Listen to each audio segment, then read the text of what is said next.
¿Por aquí es el Colegio Nacional?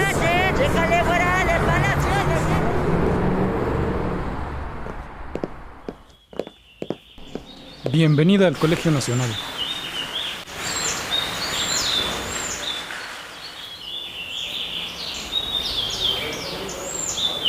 Voces desde el Colegio Nacional.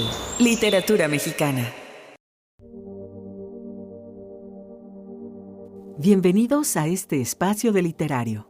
Hoy exploramos la figura de José Emilio Pacheco, poeta fundamental que fue integrante de esta institución. Acompañen a Juan Villoro y a Hernán Bravo Varela en este homenaje desde el Colegio Nacional, donde analizan la vigencia de su obra mediante una lectura de poesía a dos voces. Hola, ¿qué tal? Muy buenas tardes. Les damos la bienvenida a las personas que nos acompañan aquí en el aula mayor del Colegio Nacional y por supuesto también a las amigas y los amigos que nos siguen por streaming en los canales del Colegio Nacional. Muchas gracias por acompañarnos en este homenaje que vamos a rendirle a José Emilio Pacheco a los 10 años de su partida. Hemos escogido como tema de hoy la poesía de José Emilio, porque sabemos que él fue un polígrafo, cultivó todos los géneros, incursionó en todos ellos con fortuna, pero fundamentalmente fue un poeta. Entonces quisimos rendirle tributo y una de las cuestiones que a veces suceden cuando se habla de la poesía es que se discute bastante acerca de ella, pero no se lee. Entonces, lo que quisimos fue hacer una especie de recital comentado, leyendo poemas del maestro y haciendo algunas observaciones que nos parezcan pertinentes. Para este ejercicio, pues la persona más adecuada para estar con nosotros es Hernán Bravo Varela, que ya nos ha acompañado aquí en el Colegio Nacional en varias situaciones, como poeta, como ensayista y también hay que decirlo como cantante, porque es un talento múltiple el de Hernán. Entonces nos acompañó también aquí en una presentación que tuvimos en la que tratamos de evocar la influencia que Amado Nervo tuvo en los letristas de la canción romántica y nos apoyó con su maravillosa voz. Es también un gran lector en voz alta de poesía, traductor eminente, lo cual comparte con Pacheco porque parte de las virtudes de José Emilio fue su labor como traductor. Quizá lo más conocido fueron sus 4 cuartetos de T.S. Eliot, pero tradujo una novela de Samuel Beckett, nada más y nada menos, como es El Cantar de los Cantares en versiones indirectas. En fin, un traductor extraordinario, José Emilio, y para entender su obra, pues también alguien que se dedique a la poesía, al ensayo, a la traducción, de modo que es un lujo tenerte aquí, querido Hernán, y pues estamos muy contentos de poder evocar a José Emilio Pacheco en esta ocasión a través de su poesía. No sé, Hernán, si para entrar un poco en materia, quieras decir algo como genérico sobre la trayectoria poética de José Emilio y en general sobre su legado entre nosotros. Bueno, pues antes que nada, muchísimas gracias al Colegio Nacional por volvernos a hospedar aquí tan magníficamente, como en todas esas otras ocasiones que mi querido y admirado Juan ha mencionado. Y qué placer hacerlo para conmemorar a 10 años de su partida, la poesía de José Emilio Pacheco, que no deja de ser un recordatorio frecuente de algo que ocurre precisamente a raíz del matiz que él ofrece sobre por qué lo que él hace no debería ser considerado traducción, sino aproximación. Y su amor en particular con las versiones indirectas desde otras lenguas y desde otros lenguajes a su español mexicano. Todo ello me ofrece, para tratar de sintetizar en unas cuantas líneas algo que me representa el espíritu poético de José Emilio Pacheco. Todo es posible de ser dicho, de ser cantado, de ser celebrado y de ser denostado. Incluye, entre otras cosas, la narrativa, la crónica, el ensayo como formas y aspiraciones de la poesía. Incluye también que eso que sublimemente hemos visto como creación de realidad, para José Emilio sea una versión indirecta de la realidad. No por ello menos vibrante, no por ello menos emocionante, no por ello menos lúcida y no por ello menos también enternecedora. Es como si el poeta fuese un informante de la realidad, a la que le agrega los datos, el ADN, pero también la visión de campo que tiene alguien que escuchó o llegó posiblemente a escuchar el cataclismo o la epifanía de un hecho verdadero. Incluso se atreve, como veremos en esta lectura a dos voces, a pensar que la poesía puede ser un cuento, a pensar no solo que sea un cuento, sino un cuento de espantos o un cuento de hadas, que puede ser una conversación sostenida en Roma, que puede ser un catálogo de marcas publicitarias, que puede ser también una crítica furibunda contra el ejercicio del poder, malsano por donde se le vea desde la óptica profundamente humanística de José Emilio Pacheco. En cada uno de los libros, desde Los elementos de la noche hasta sus dos títulos testamentarios, La edad de las tinieblas y Como la lluvia, José Emilio entendió con mucha generosidad para sus lectores que si bien la poesía es una vocación y evocación solitarias, el destino de la palabra poética es público. Y por eso creo que nada le haría más feliz que ver esta sala llena como lo está esta noche, porque la poesía de José Emilio es de uso público, de transmisión pública y gratuita, y también incorpora todo aquello que interviene en ese proceso de transmisión. Las fallas de origen, los chismes, el teléfono descompuesto. En buena medida, la poesía también se compone de eso, y es una alegría haberlo demostrado con su escritura, cómo podíamos tener un panorama radicalmente distinto y que José Emilio ayudó a cambiar, junto con, hay que decirlo, otros autores de su generación, que nos ayudaron a entender y a pensar la poesía bajada de cierta estratosfera o cierto topos Uranus, y que mantuviera un contacto vívido y que pasara su fuego elemental a los otros.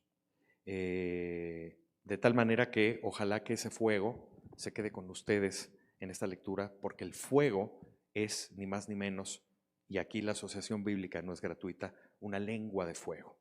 Esa lengua de fuego es la lengua poética de José Emilio Pacheco.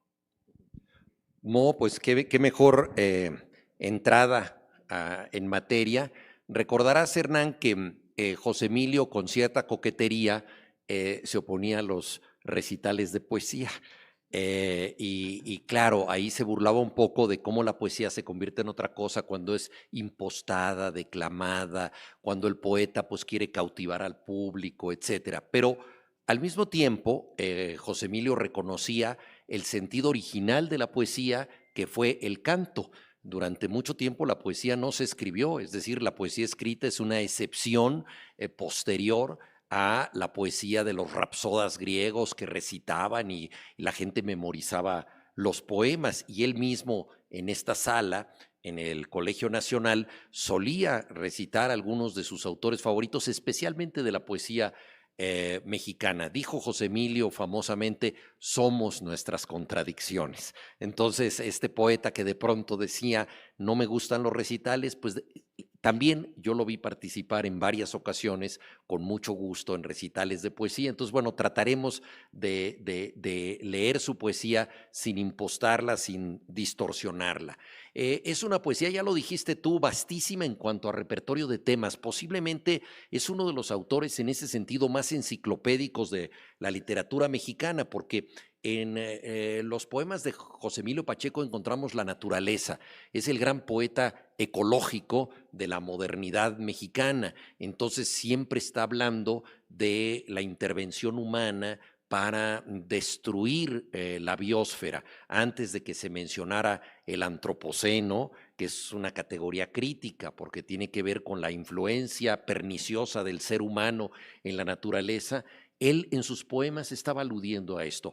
Lo mismo a través de sus muchos poemas de animales, que suelen ser fábulas negativas, porque si en muchas fábulas el animal representa una conducta humana que puede ser incluso encomiable o no tanto, digo, pensemos en las fábulas desde Esopo hasta Augusto Monterroso, en Pacheco, y lo veremos en uno de los poemas que tú escogiste, hay un temple negativo, hay un temple de aprendamos los seres humanos lo que le estamos haciendo a los animales y cómo los animales nos permiten entendernos a nosotros. Está también el gran tema de la historia con mayúsculas. Muchos de los poemas de José Emilio Pacheco aluden a circunstancias históricas puntuales y a cómo la historia se ha contado de manera oficial y también a la verdadera historia que pueden contar los poetas. Lo sabe nuestro historiador de cabecera en el Colegio Nacional, Javier García Diego, que nos acompaña muchas veces la historia que se escribe, ¿no? Desde los edictos y las actas oficiales, no es exactamente la misma historia que perdurará, ¿no? ¿Quién nos puede decir a nosotros que Ricardo III no es como lo retrató Shakespeare? Ya es difícil que se le vea de otra manera, aunque quizá haya falseado un poco la verdad histórica. Este es uno de los grandes temas de Pacheco, cómo sucede la historia y cómo se cuenta. Luego el comentario político, hay también, yo me atrevo a decir, comentarios que podemos llamar editoriales, que en otro tipo de escritor irían a dar a una columna política que tuviera en un periódico. Y en el caso de Pacheco aparecen entre dos versos en el poema. Otro asunto recurrente, pienso, la sensualidad que casi siempre asocia con oportunidades perdidas. Es un gran poeta del amor desaparecido, desaprovechado, imposible, ¿no? Eso es también una constante. Podríamos pensar también en su discusión con otros poetas. Me parece que hay, y esto es una de las cosas más interesantes, por ejemplo, para quienes empiezan a escribir poesía, cómo hacer poesía propia con poesía de otros. Y Pacheco incorpora a sus poemas citas y paráfrasis de otros poetas, y esa es parte también de su grandeza. Hay un continuo taller literario en su poesía, lo cual nos lleva a la reflexión de varios de sus versos de el ars poética. ¿Cómo se genera la poesía? ¿Cuál es su misterio? Otro tema, los viajes. Hay muchos poemas relacionados con los lugares a los que él ha asistido. Pueden ser zonas arqueológicas, lugares en el extranjero, lugares que frecuenta y a los que regresa muchas veces. Por ejemplo, Veracruz, donde ubica varios de sus cuentos, una novela breve, donde tiene familiares. Es un sitio que le parece totalmente familiar, pero también sitios donde ha estado por una vez y donde no entiende muy bien lo que sucede y que dan lugar a un poema.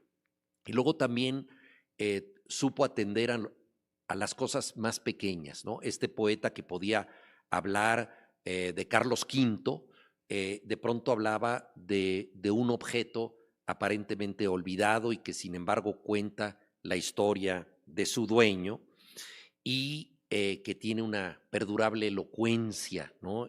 Estas cosas pequeñas.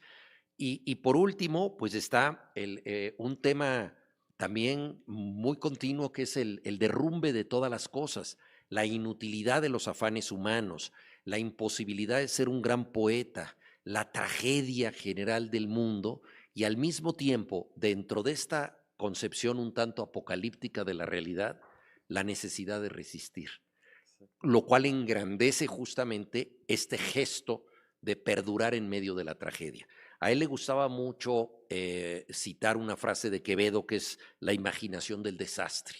Y él fue un experto en imaginar desastres, pero siempre que los imaginaba, y que era incluso muy frecuente hablar con él por teléfono y preguntarle cómo estás, y lo que te contaba a continuación era una visión apocalíptica del presente. Y tú decías, bueno, José Emilio, después de esto, ¿qué va a hacer? Pero de inmediato, en medio de esa conversación donde parecía que no había futuro para nada, encontraba él motivos de humor, de felicidad y de confianza en el ejercicio literario. Entonces, engrandece mucho la capacidad de resistencia saber qué ocurre en un planeta permanentemente en ruinas, ¿no? A propósito de José Emilio Pacheco, Gabriel Said lanzó un desafío muy interesante porque pocos críticos han sido tan lúcidos como Said para leer la poesía de una manera muy peculiar.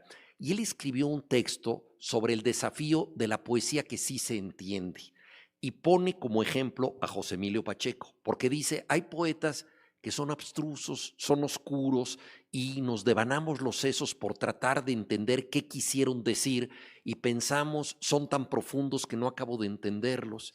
Y en cambio, la poesía de Pacheco es tan diáfana, la comprendemos tan claramente que alguien puede decir, esto no es poesía, esto es prosa vertical. Es como alguien está contando sus pensamientos sin que esto tenga un ritmo interior.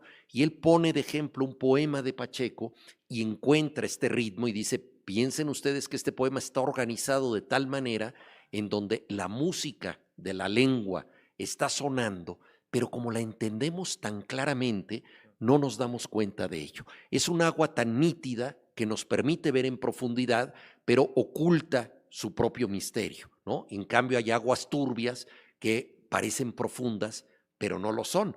Lo que pasa es que son aguas oscuras. Entonces el desafío de Pacheco es el gran desafío de la claridad. ¿Por qué? Porque no solamente basta entender. Cuando entiendes algo que vale la pena, eso te deja pensando. Es decir, el poema no se acaba con la última línea, sino que siendo una apuesta de claridad, te hace pensar que la claridad puede llegar a ser incluso una forma del misterio. Y eso es lo que logra Pacheco.